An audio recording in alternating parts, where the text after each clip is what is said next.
Today we have a Marlin 1895.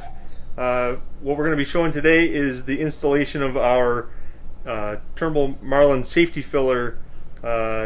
This engages the same system as the current sliding safety mechanics, but takes advantage of having a screw slot on the other side to give you the option of using it as a hammer block or removing the sliding safety and just engaging the half cock safety.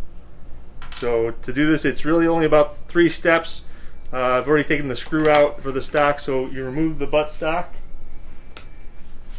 and then from the back side there's a little filler screw to hold in. There's a spring and a detent ball captivated that keep this all engaged here.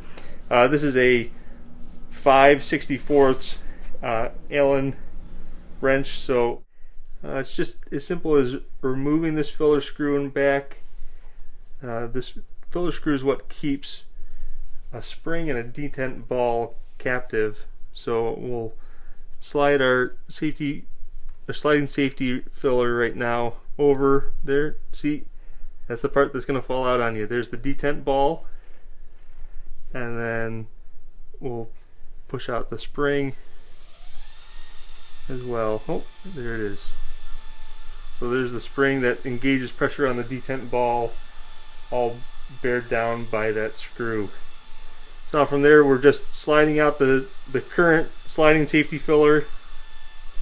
And I'll show the difference between our safety filler and the current one. So there's our safety filler as opposed to the sliding safety, both engaging in the same detent ball spot. Ours fits flush on both ends and gives you the option of that positive stop hammer block.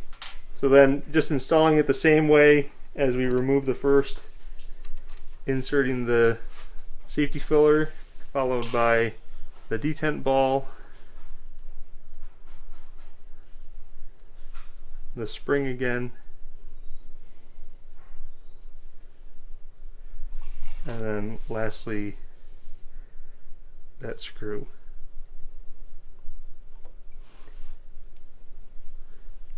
One of the questions always is, how tight do we make this screw? It's kind of a feel thing. You'll know as soon as, so I know I've put it in too tight, it's kind of stopped itself. The way to really check is using your screwdriver in the slot of that safety filler. I'm going to put it in and try and see if I can rotate it. I can't, so I'll back it out a little bit until I can start to rotate and engage that safety notch. So there it is. There's kind of the correct amount. It's just below the surface.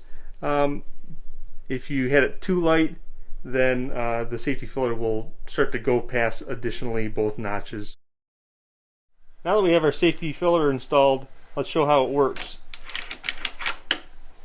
So in the current position of the filler being vertical and the screw slot as well, the hammer block is engaged. So you can see that dropping the hammer, there's the half cock safety position, the full cock, and then that's engaging that hammer block of the safety filler.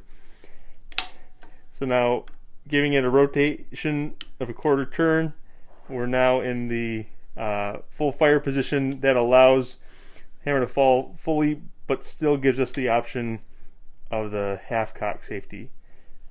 Really simple and easy to be able to store it in the fully safe hammer block position, or just a quarter turn to be ready to get in the field and use it. After you're done installing that, it's just as easy as installing the buttstock and putting in the tang screw. Your install has been complete.